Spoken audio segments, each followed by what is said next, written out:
네, 2024년 고1 6월 모의고사 37번 들어가겠습니다. 조금 쉬어가죠. 내용이 어렵지 않습니다. 자, 외래종이 생태계에 유입되면 발생하는 문제? 우리 딱 하면 딱 우리 상식적으로, 토종이 멸종 위기에 처할 수 있다라는 내용이 나올 거예요. 자, 문단의 구조를 보면요. 첫 번째 문장에서 어떤 주제에 대해서 이제 파악을 할 수 있게끔 얘기를 해줍니다. 그 주제를 처음부터 딱 던져줘요.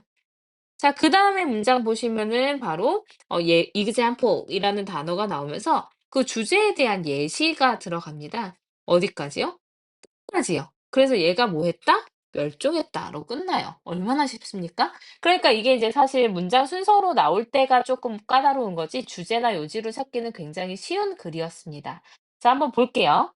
자, problems often arise 해서 문제가 종종 발생합니다. 자, arise는 이제 어휘 분석이라고 써 있는데 arise가 이제 어 3단변화가요. arise, arose, arisen 이렇게 됩니다. 봐도 자동사 같이 생겼죠? 우리가 불규칙은 자동사가 많으니까요. 그래서 무엇을 이 없고요. 그냥 바로 발생하다. 그래서 happen이랑 같습니다. 그래서 happen이랑 같은 뜻이다라고 생각을 하시면 될 것 같아요. 그럼 이런 것들은 이제 우리가 어휘 변형으로 나올 수가 있겠죠. 자, 문제는 종종 발생합니다. 자, 만약에 그런 외래 중 하나가요. 갑자기 유입이 되면요. 이거 수동태죠? 유입이 됩니다. 근데 목적어 없고요. to 어디에요? 생태계에 갑자기 유입이 되면 문제가 발생할 수 있습니다. 자, 주제문 외래종 그러면 생태계에 문제가 될 수 있대요. 그래서 외래종이 소재였고요. 그거에 대한 방향은 마이너스로 가고 있네요.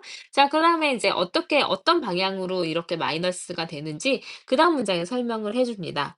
자, Britain's red and gray squatters 했으니까 영국의 붉은색 다람쥐와 회색 다람쥐가 이제 제공을 합니다. 아주 명확한 예시를요.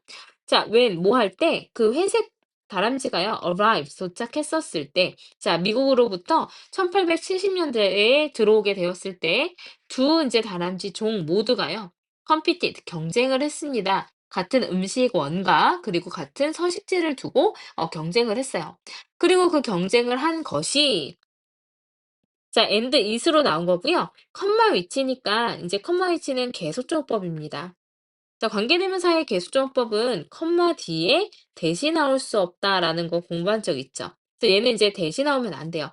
부연 설명입니다. 앞문장에 대한. 그래서 같은 먹이와 서식지를 가지고 경쟁을 했고요. 그 경쟁을 하게 되는 그 상황이 put the native rat squatters populations 했으니까 그 토종 붉은 다람쥐 개체군을요 놓았어요. 근데 어디에 놓게 됐냐면 압박하에 놓았습니다. 그래서 압박을 주게 되었대요. 토종이에요.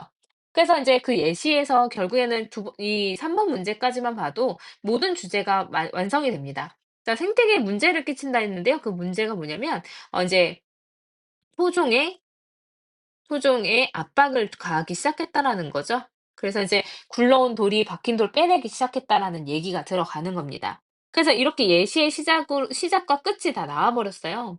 그래서 이게 토종에 압박을 줬는데 그 압박을 준 그 상황을 더 부연 설명해야 되죠. 상황 부연 설명입니다. 그래서 문제를 푸실 때는 이 문장 다음에 그 문장이 왜 나왔는지를 계속 생각을 하셔야 되거든요. 토종에 압박을 주는데 그 부연 설명, 어떤 압박인지를 설명을 해 줘야 되겠죠. 그죠? 자, 그래서 그 회색 다람쥐 뭐 토종입니다. 얘네들은 뭐죠? 들어온 국 굴러온 돌입니다. 그 회색 다람쥐들이 had the edge. 자, 시험에 너무 내고 싶습니다. 학교 선생님이라면요. had the edge. 아무리 외워도 너네 까먹을 것 같아요. 이런 거 시험에 내고 싶죠. 자, had the edge 에서 엣지인데 저 사람 엣지인데라고 얘기하잖아요. 그럼 엣지를 가지다? 우위를 점하다라는 겁니다. 뭔가 깔보는 것 같은, 내려다보는 것 같은 그 느낌으로 기억을 해 주세요. 자, 그래서 회색 다람쥐가 우위를 점했습니다. 왜냐면 그것이 adapt its diet, 그것의 먹이를 adapt, 적응시킬 수 있었기 때문에, 조절할 수 있었기 때문에. 그래서 adapt라는 것은 타동사로요. 조절하다라는 뜻도 있고 적응시키다, 적응하다라는 뜻으로 쓰이기도 합니다. 그래서 먹이를 적응할 수 있어요. 먹이를 조절할 수가 있었기 때문에 그랬대요. 자, it is able 근데 adapt랑 혼동 어휘로요. adapt가 나올 수 있거든요. 자, adapt는 채택하다, 선택하다 이런 뜻입니다. 헷갈리시면 adapt의 OPT 보세요. 선택, 옵션 생각하시면 되겠죠? 그래서 뭔가 채택하고 선택하고 입양하는 거 다 adapt예요. 자, 어쨌든 먹이를 조절할 수 있었기 때문에 엣지를 가졌어요. 우위를 가지게 되었습니다. 그래서 예를 들어서 it is able to, be able to 뭐 할 수 있었냐면요. green acorns 그러니까 설익은 도토리를 먹을 수 있었어요. 자, 반면에 박힌 돌인 굵은 다람쥐들은요. can only digest mature acorns 그러니까 다 익은 어떤 도토리만 소화할 수가 있었습니다. 자, within the same area of forest 그러니까 숲의 같은 지역 내에서 회색 다람쥐들이 can destroy the food supply 했으니까 식량 공급을 파괴할 수 있었대요. 공급이 안 돼요. 왜냐면 익고 나서 얘네들은 먹으려고 막 기다리고 있습니다. 근데 익기도 전에 먹을 수 있는 애들은 굶주림 없이 계속해서 번식을 할 수가 있겠죠. 그러니까 그러니까 다 익을 때까지 기다렸는데 그전에 얘네들이 다 먹어치워요. 그래서 식량 공급을 파괴할 수 있었어요. before 뭐 하기 전에 그 붉은 다람쥐가 even have a bite 해서 한 입을 먹기도 전에 식량 공급을 끊어버릴 수가 있었습니다. 그래서 그다음 문장에 이렇게 들어갔던 거는 뭐냐면 여기에서 어떤 압박이 있었냐면 이제 4 번, 5번 문장에서 그러니까 A 단락에서 나왔던 건 뭐냐면 압박 중에서 먹이 압박입니다. 먼저 다 먹어치워요. 자, 그다음 압박은 또 뭐가 하냐면 얼쏘가 나오면서 또 다른 압박이 나올 수 있거든요. 그래서 이번에는 서식지 압박이 나오게 될 거예요. 어때요, 순서? 너무 좋죠?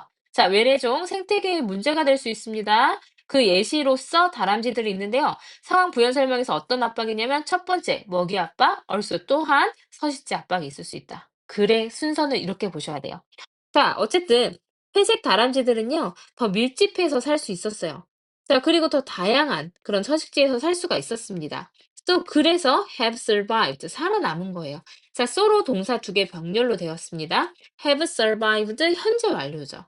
이제 더 쉽게 살아남아 왔어요. 웬 언제요? 산림이 has been destroyed 돼서 has been pp 현재 완료 수동으로 나왔네요.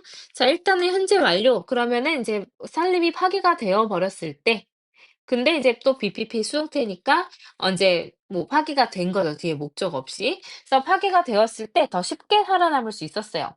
자, 그 결과로 산림이 파괴가 됐는데 그 이제 굴러온 돌이 회색 다람쥐는 살아남고요. 이제 먹을 것도 없고 서식지를 잘 고를 수도 없었던 그 이제 그 뭐죠? 그 밀집해서 살 수가 없었던 그런 이제 그 레드 스코러스였으니까 그 이제 뭐죠? 빨간, 붉은색 다람쥐들은 다 멸종이 됐다라는 결론이 나오게 될 겁니다.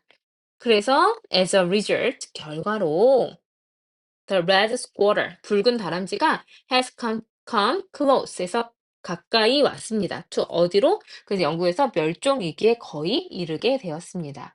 자, 그래서 이제 글의 전체적인 흐름을 좀 파악할 수 있었던 좋은 글이었던 것 같습니다. 뭐 주제문은 첫 번째 문장부터 주제문이었으니까 첫 번째 문장이랑 이제 마지막 문장으로 조금 마지막에 이제 굳히기를 했어요.